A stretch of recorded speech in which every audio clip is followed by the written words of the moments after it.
Forces of Nature with Bryan Cox, Mr. Potato Head. He will explain to you how the Earth is round. Gravity is a force that makes mountains shrink into the actual Earth, not the weight or mass of the actual mountain, and how little planets, although not big enough, are squashed into little potato shapes because they're too small to be large planets and nice and round. He will explain that to you over the next few minutes. I'll interrupt every now and again to make sure that you understand what Bryan is saying. Over to you, Mr. Potato Head, Bryan Cox. He's a scientist. Forces of nature. Yeah. So in what areas? What are you looking at? Well, the idea is that if you look at the world that we see, so the green leaves, the blue sky, spherical planets, all those things are telling you something about the deeper structure that underlies nature. So the spherical planet is telling you something about the deeper structure that lies underneath. Bryan, and the leaves and the trees. Bryan is so smart. Listen to Bryan talk. He knows what he's talking about. He's a scientist. Life. Next week's is about the origin of life. So it's how did we feel living is a very special thing, but it's a property of matter, of this stuff. The Earth was once just a dead world when it formed. The Earth was once a dead world when it formed. He's a scientist, remember? The Earth was once a dead world when it formed. He's a scientist. 4.5 billion years ago. And at some point, that matter came alive. At some point, that matter came alive. We don't know when, but it was approximately 4.5 billion years ago. Were you there, Bryan? 4.5 billion years ago? Was it a theory? And what are theories, really, Bryan? Are they guesses? And if we're all listening to guesses, do you really know what you're talking about? 4.5 billion years ago, Bryan. Things just happened. Is that what you're saying? And you go to some really far-flung destinations, and as you can see there from that tiny bit that we showed, I mean, it's beautiful. Like, it's beautifully shot, and you see some incredible things that you wouldn't necessarily have to get to see. Yeah, I think that was the idea, to send film crews out. And it's sort of the way you mentioned David Attenborough earlier, the way that his programs work, where a film crew can go in for months even, film something spectacular. And we saw that wave on that clip through the Amazon. Yeah. It's a wonderful, incredible tidal wave that goes up the river. An incredible tidal wave that goes up the river. And we saw it, and it was like a Richard Attenborough film. Are you the new Richard Attenborough or David Attenborough?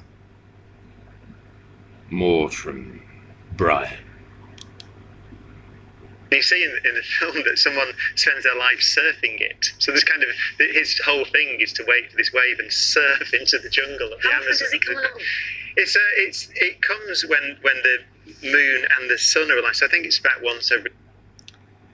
It comes when the sun and the moon align. I don't actually know. I spent a lot of time there, or actually wasn't even there. I was doing it in post-production in the studio. I didn't actually go. That's quite possible. I did it all as a voiceover in the studio, and I wasn't actually there, because I don't even know when the actual thing happens, which I'm started to talk about by bringing it up about how magnificent the forces of nature are. I don't even know when the tidal wave comes. A couple of months or something like that. The Pororoca it's called. Well, you're not... Couple of months or something like that.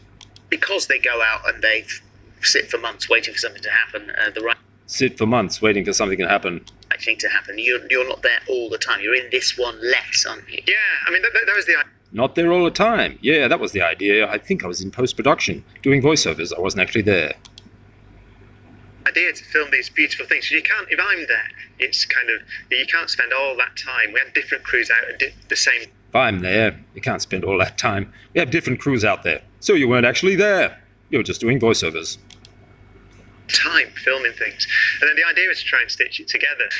And the idea is to stitch it together. Here comes Mr. Potato Head.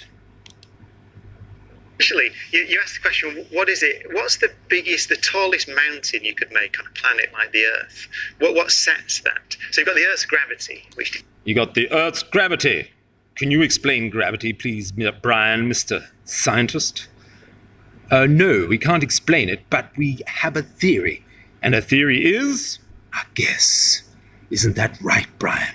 You're guessing because you can't explain what mountains do when they actually form. And they're too heavy for the ground and they crush the ground. It's got nothing to do with gravity because you can't even explain it, Bryan, Mr. Potato Head. Depends on its mass, really, how much stuff is in the Earth. It's pulling it down. So you can imagine there's a force on... It's pulling it down. So can you imagine? I am imagining no force because you haven't explained gravity to me, Bryan. Please explain gravity to me, how it doesn't act on birds and clouds and flying insects. And birds can fly at 35,000 feet and glide for thousands of miles. But it forces these big, dirty mountains into the ground because they're too heavy. The ground. And the bigger you build the thing, the more the force is.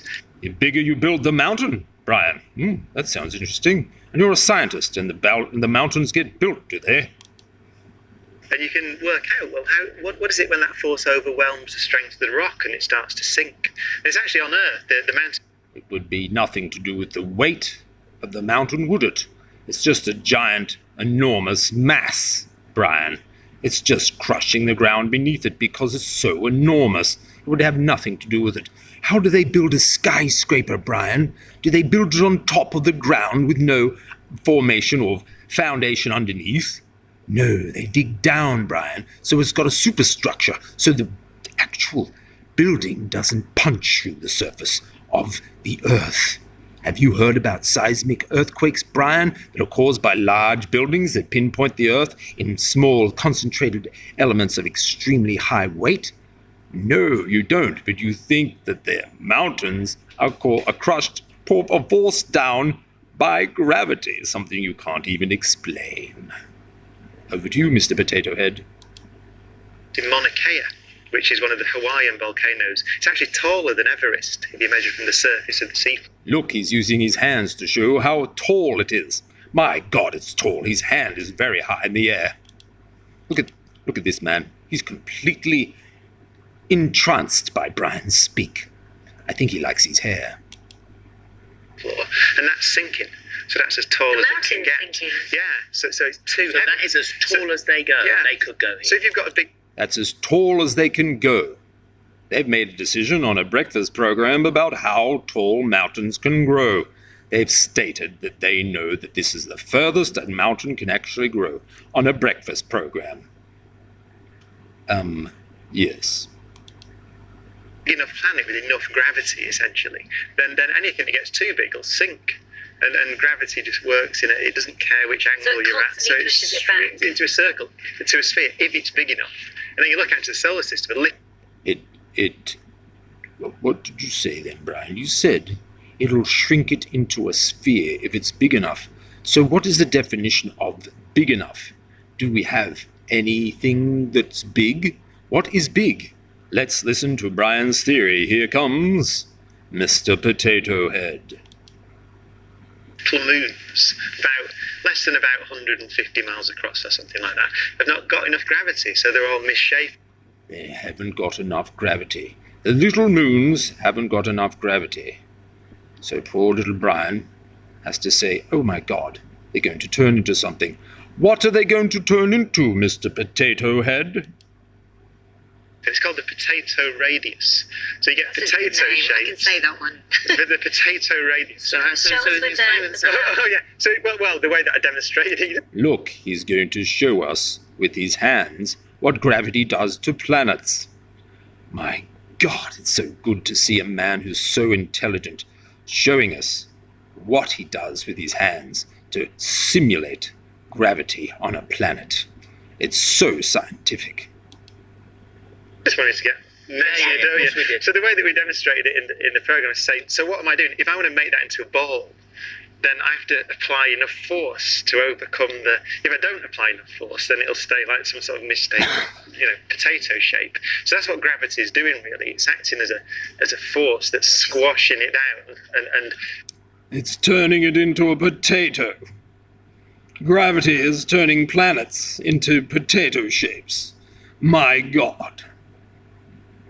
It's so incredible being a scientist when you can form planets with your own hands that are 150 miles wide. Bryan, you're incredible. And it'll turn it into a sphere because it acts the same in every direction. Hello. What was that?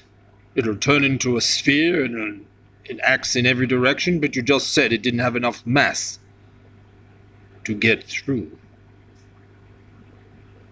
To be a sphere, Mr. Potato Head. YouTube for more of the same, and just click here and don't forget. More of the same. Tune in and tune out for more on Bryan Cox, how he explains planets are actually potatoes.